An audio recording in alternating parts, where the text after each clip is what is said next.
On a cold October night, a group of friends decided to explore an abandoned house on the outskirts of town, rumoured to be haunted. The old Victorian stood isolated, its windows shattered and door hanging ajar, as if inviting them in. As they stepped inside, the air turned heavy with dust and the smell of decay. The creaking floorboards echoed their every move. They switched on their flashlights, beams slicing through the darkness, revealing faded wallpaper and cobwebs that seemed to pulse with a life of their own. "Let's split up and see what we can find," suggested Mark, the bravest of the group. Reluctantly, the others agreed. Sarah and Emily ventured upstairs while Mark and Jake explored the ground floor. In the dim light, Sarah felt an inexplicable chill. "Did you hear that?" she whispered to Emily, who nodded, eyes wide. A soft whisper floated down the hall, beckoning them forward. Curiosity ignited, they followed the sound, descending deeper into the shadows of the house. Meanwhile, Mark and Jake found an old study cluttered with dusty books. As they rifled through the pages, they discovered an old diary detailing the tragic fate of the house's last resident, a woman who had vanished without a trace. The last entry read, "They won't let me leave." Suddenly, a loud crash reverberated from upstairs. Startled, Mark called out for Sarah and Emily, but there was no answer.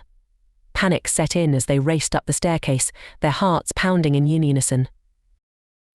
They found the girls in a small room, their faces pale. "We heard someone crying," Emily stammered. "It's coming from the attic."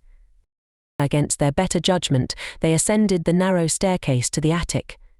The air grew colder with each step, a palpable tension building around them.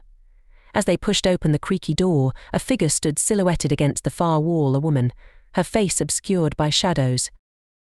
"Help me," she rasped, her voice a haunting echo. "They won't let me go." The friends exchanged terrified glances, paralyzed by fear. Just then, the door slammed shut behind them, plunging the room into darkness. Their flashlights flickered and died, leaving them in complete blackness. Panic surged as they scrambled for the door, but it wouldn't budge. The woman's whisper grew louder, circling them like a predator. "You have to stay, you can't leave."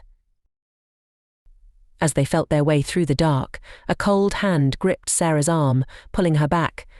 "Don't," she screamed, but the darkness swallowed her voice.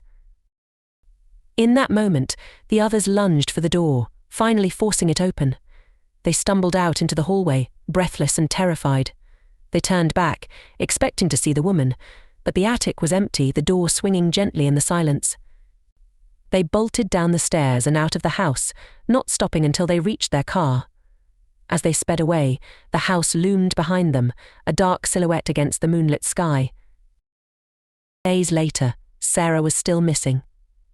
The friends returned to the house, hoping to find her. But as they stepped inside once more, a chilling realization dawned on them. Sometimes, those who go looking for others end up becoming part of the story themselves.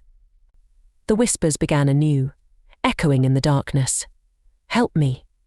You can't leave."